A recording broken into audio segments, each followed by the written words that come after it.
It's a shame. It shouldn't be like this. Unfortunately, every year it's the same story with either the same club or different clubs. A new club starts to have the same problem. Yeah, so came back from Thailand in April.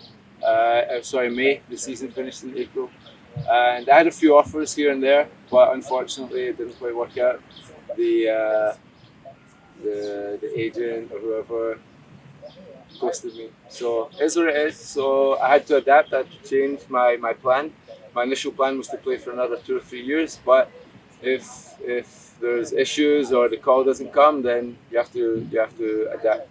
So now I'm coaching, working with a club in Ampang called KLYS. So I'm starting to go down the coaching route, and also we've started. My friend Rani and my friend Matthias in the background. We are working, doing personal coaching, so 1-to-1 coaching, 2-to-1, 3-to-1, and group coaching, group sessions. So after your agent ghosting you, so maybe you have offer in Malaysia or Thailand, go to you? Yeah, so I had an offer from Perak, and then I was asked to be in Ipoh on the 1st of July. I was there. Actually, I was there for a wedding already. So I waited around, waited for the call, nobody called. Okay, I ciao. What to do, you know? So it's an unfortunate side of football. Sometimes it happens, but you know, I'm enjoying this. This is fun. It's rewarding. You know? So after this season, you don't have a club, right? Yeah. So maybe you feel a bit disappointed and sad, and you don't want to continue football, or you still want to continue football 2 or 3 years more? Yeah, so the plan was to try and play for another few years, but unfortunately with salary issues from Sarawak from 5 or 6 years in a row, it's tough to mentally to be focused on your football and not worry about other things. It's so difficult how to feed your family, how to live, pay your rent. So that's one of the reasons why I've kind of fast-tracked walking away from football, from the playing. However, I told myself that by the end of the year I would reevaluate. By December, I will have a look, see how things are going here.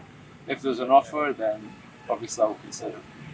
So in the meantime, I'm playing some social football, playing Selangor Champions League, just to keep fit, so that in case an option does come up, then we see how.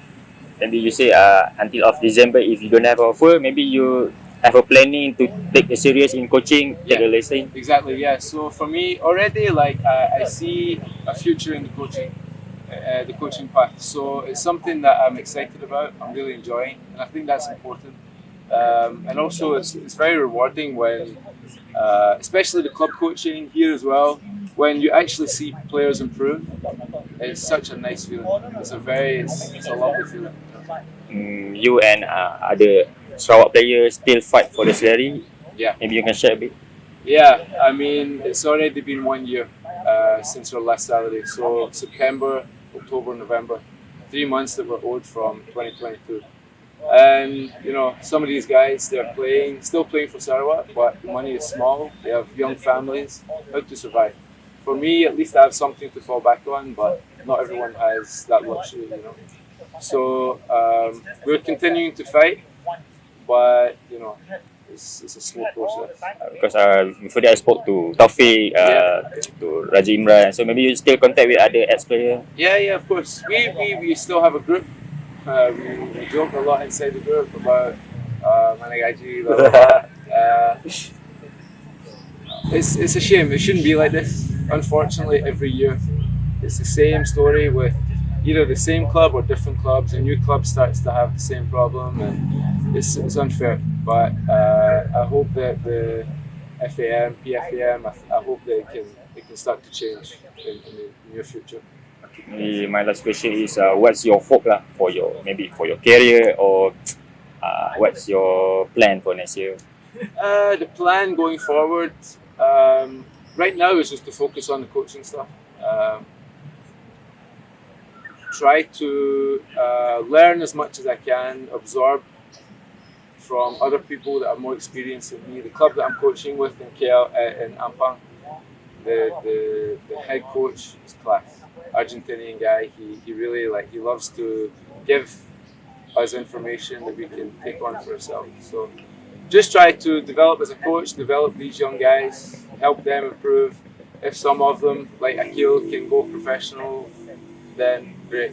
If me and Rani and Mateus can help those guys push on, then we're doing our job, and that's very rewarding. Sorry, my last question is you train for the young boy, right? Yeah. So how you see the potential Malaysia player, young Malaysia player to train? Yeah, there's a lot of potential in Malaysia.